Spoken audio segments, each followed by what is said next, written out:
Test 1, 2, 3.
Good morning, everyone. I'd like to call to order the meeting of the Insurance Benefits and Ledge Committee for Wednesday, March 6th, 2024. Thank you, Chair Robbins. This meeting is being conducted virtually and in person, so I will do a roll call of the trustees to confirm attendance. Trustees Sanchez, Durazo, and Rue will not be participating in today's meeting. Mr. Knox? Good morning, I'm here. Ms. Gray, she will be here later. Mr. Oakham? Here. Mr. Green? Mr. Moore? Here. Mr. Kehoe? Present. Mr. Harris? Here. Chair Robbins. I am here. Staff participating in the meeting include CEO Santos Kryman, Deputy CEO Louis Lugo, AEOs J.J. Popowich and Laura Guglielmo, Chief Counsel Stephen Rice, Legislative Affairs Officer Barry Liu, from Retiree Healthcare Cassandra Smith, Director, and Kathy Magida, Consultants Stephen Murphy, Richard Ward, Debbie Donaldson, and Michael Zito from Siegel. Trustees, please use the raise your hand Zoom option to be placed in queue. At this time, we ask all meeting participants to mute your mics until you are ready to speak, and we may now proceed with the agenda. Thank you very much. 2 is the procedure for teleconference meeting attendance, and we do not have anyone that's Right. complying with that today. Approval of the minutes of the meeting of February 7th. I need a motion. I'll move. Are there any corrections, enhancements, dehancements? Please record your vote. Take the vote. Mr. Kehoe? Aye. Mr. Oakham? Aye. Chair Robbins? I'm an aye. Motion passes unanimously with all trustees present. Thank you very much. Item 4, public comment. Now is the time for anyone from the public who wishes to address the committee to do so. Do we have any requests, Jerry? I have nothing. No. And nobody sitting in here with their hand up, so we'll go to item number 5, non-consent items. A is Assembly Bill 2770, which is a 1937 Act cleanup legislation. Does anyone have any questions about it? One thing I thought it was interesting, it's going to extend the PTSD sunset clause, which I thought was interesting, so presumption. No questions, so do we need a motion on this? Yes. I'll move the support. Second. Any other questions? Any other comments? Mr. Kehoe? Aye. Mr. Oakham? Aye. Chair Robbins? All right, The motion passes unanimously with all trustees present. we're now on item 6, engagement report for February 2024. Barry? Yes, thank you. Good morning, Chair Robbins and trustees. Some items of interest this month. The first one, it's in CPER's annual Public Retirement System Study, gives a nice snapshot of various state and local government pension plans. So they've surveyed 157 of them. That covers about 13 million members with assets of over $2 trillion. So about half of these funds are local funds, and then the other half are statewide funds. And some key facts about the survey population: a little bit more than half of the employees here are public safety employees, and then the other half consists of city and county and teacher and state employees. Most of the plans they surveyed, about 90%, were defined benefit plans, and then the remainder were defined contribution or hybrid plans. Most of these statistics were taken from the 2022 fiscal year annual reports. And so some of the key metrics they found were that most of the funds had an average of a negative 1.9% returns. Average funded level is about 75%, down from 77% from last year.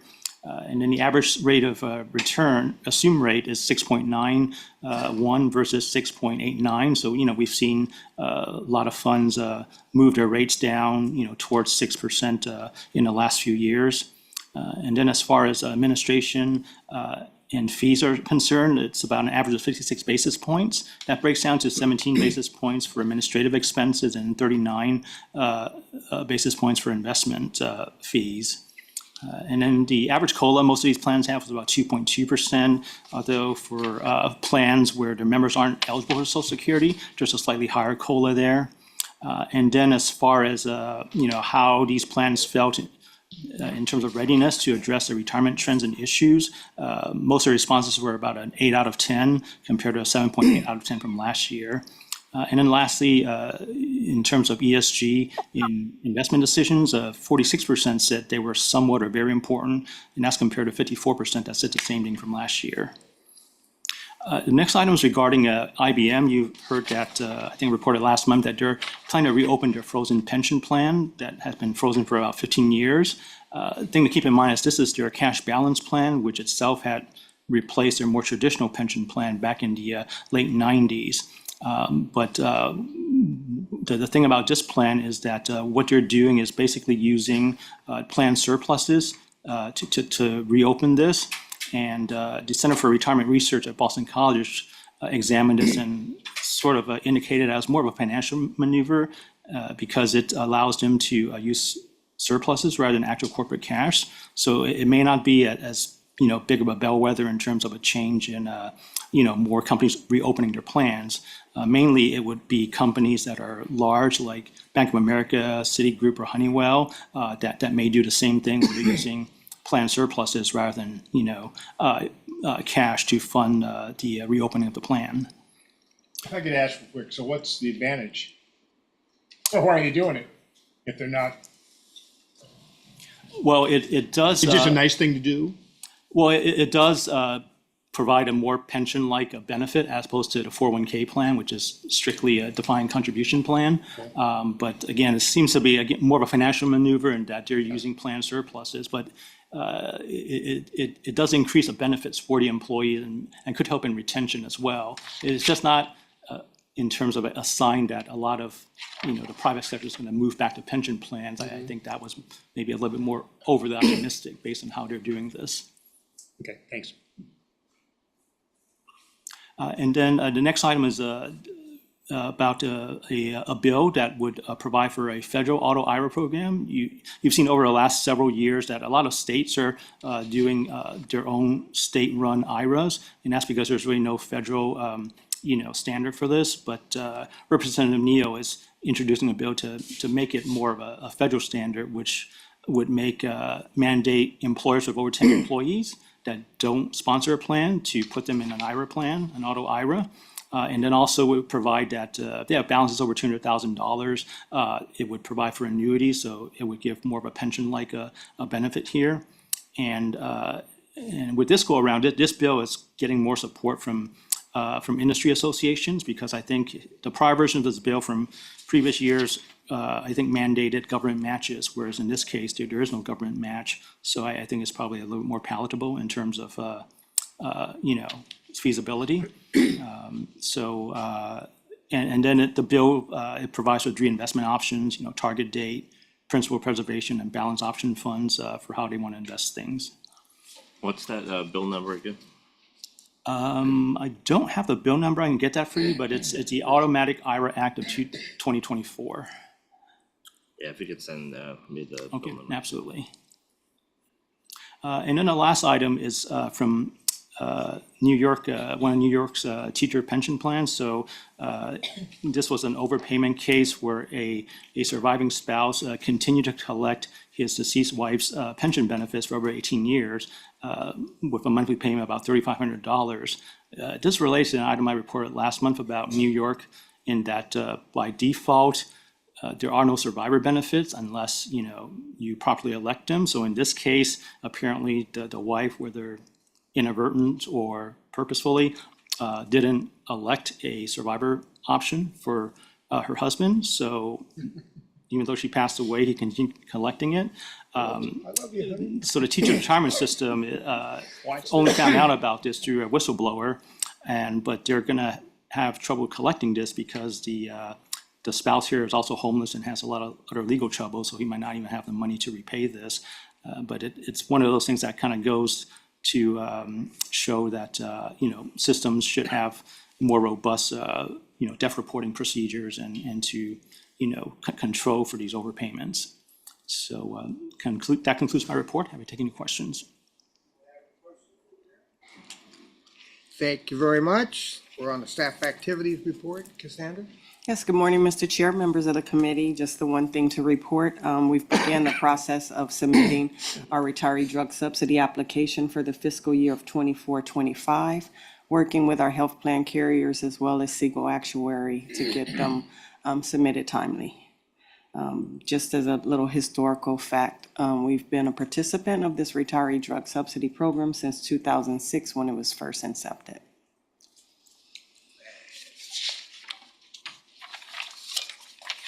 Thank you very much. We're now on item C, claims experience. Michael? Thank you. Good morning. The first slide contains the premium and enrollment for LACERA's medical, dental, and vision plans. So there's been minimal change from the prior report. Next slide, please. This exhibit contains the non-Medicare claims experience by carrier for Anthem, Cigna, and Kaiser.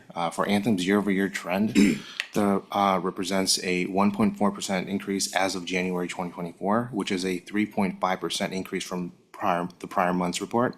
Cigna's year-over-year 12-month rolling trend is 5.8% as of January 2024, which is a 0.6% increase from the prior report, and Kaiser's experience remains unchanged and will be updated in a future report. Next slide, please. This exhibit contains the Anthem claim experience on an aggregate basis and by plan. On an aggregate basis for all Anthem plans, so the rolling 12-month year-over-year trend increased from 3.2% to 5.1% when compared to the prior report. The prudent buyer year-over-year trend increased by 11.7%. It's due to decreasing population. Next slide, please. This contains the Kaiser utilization report, and it remains unchanged from the prior month and will be updated in a future report. Next slide, please. This slide contains the high-cost claimants exceeding the pooling point for Anthem, Cigna, and Kaiser. For Anthem's rolling 12-month trend, the non-Medicare, the rolling 12-month trend is a decrease of 22.5%. This is due to the prior period having larger claims, where with a couple of individuals reaching $900,000 and one individual exceeding $1 million in medical claims. For the current period, as of January 2023, there were 16 individuals in Anthem's plan exceeding the pooling point.